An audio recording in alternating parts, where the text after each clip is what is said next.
эң көп бергени 10 000 сом болду, депутаттардын эң аз бергени 5 сом болду. 5 сом монета таштап. Монетка таштап кетти. Жаштардын ушундай кылып атканына. Алла рахмат. 3 000, Саламатсызбы? Баткен элине жардам бергениңиз? Мына. Улан Егизбаевдин өкүл атасы болчу ушу. Хорошо. Жамандар бар.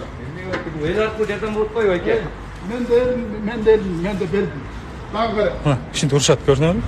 Жок, элдик штаб аркылуу. Мамлекетке отметка эмес, элдик штаб аркылуу. 5 сом, 10 сомдор болуп байке чек жок. Билдик, колдоп атабыз, барып келдик.